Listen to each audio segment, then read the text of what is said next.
All right, y'all, I know you're busy and hungry, so let's talk about a weeknight dinner that's gonna change your game. Dorito casserole. This is the kind of meal that'll have everyone running to the table, no matter how hectic your day's been.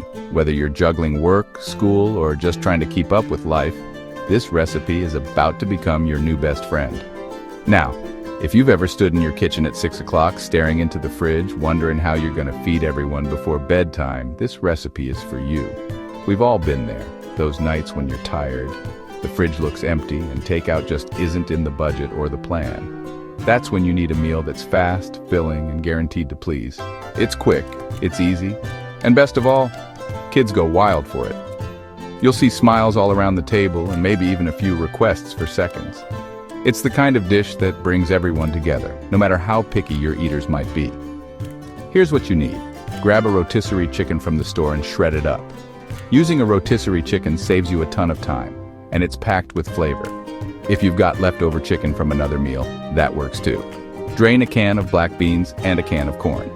These add a little sweetness and heartiness to the casserole, and they're pantry staples you probably already have on hand. You'll want about 2 cups of Colby Jack cheese. Trust me, the meltiness is what makes it. If you like things extra cheesy, don't be shy about adding a little more. Cheese is what brings everything together and gives you that irresistible gooey bite. Then a can of Ro-tel for a little kick, with those tomatoes and green chilies adding just the right amount of spice and tang. A can of green chilies if you like, for a little extra heat and flavor. If your family likes things mild, you can skip this or use just half a can. 1 can of condensed cream of chicken soup, which makes everything creamy and rich. It's the secret to that classic casserole texture we all love. A cup of sour cream for tang and creaminess. This helps balance out the spice and gives the casserole a luscious, velvety feel. And a packet of taco seasoning. This is where all those Tex-Mex flavors come in. Smoky, savory, and just a little bit bold. Oh, and the star of the show. 1 big bag of nacho cheese Doritos. These chips are what make this casserole so fun and unique.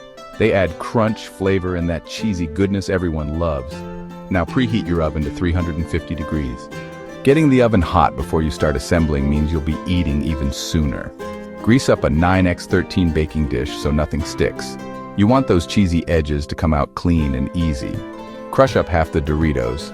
Not too fine, you want some crunch? Then spread them in the bottom of your dish. This is your base, and it soaks up all the flavors from the filling. Next, toss all your other ingredients in a big bowl. Chicken, beans, corn, 1 cup of cheese, Ro-tel, green chilies, soup, sour cream, and taco seasoning. Don't worry about being too precise. This is a forgiving recipe, and you can adjust to your taste. Mix it up real good. You want every bite to have all that flavor. Make sure everything's coated and combined so you get a little bit of everything in each forkful. Spread that mixture right over your Dorito layer, all nice and even. That way, every scoop is just right. Press it down gently so it fills the corners and covers the chips. Slide it in the oven for 20 minutes. This gives everything a chance to heat through and the flavors to meld together. After that, pull it out, sprinkle the rest of your Doritos on top, making sure to cover the whole surface for maximum crunch, and cover with the rest of your cheese. This is what gives you that golden, bubbly top everyone fights over. Pop it back in for another 5 to 7 minutes till the cheese is melted and bubbly and the chips are golden and crispy. The smell coming from your oven will have everyone asking when dinner's ready. Let it cool for just a few minutes. Don't burn yourself diving in. This also helps the casserole set up, so it's easier to serve. Top it off with some fresh cilantro if you're feeling fancy. Or add a dollop of sour cream, a few sliced jalapenos, or even some diced tomatoes for extra color and flavor. This Dorito casserole is creamy, cheesy, crunchy, and just the right amount of spicy. Every bite is a little bit of comfort and a whole lot of fun. Perfect for Taco Tuesday, or any night you want a meal on the table fast. It's also a hit at potlucks, game nights, or whenever you need to feed a crowd without breaking a sweat. Try it out and watch your family clean their plates. You might even find yourself making it again before the week is out. Dinner doesn't have to be hard, folks. With a recipe like this, you can spend less time stressing and more time enjoying good food and good company. Please like and subscribe. God bless.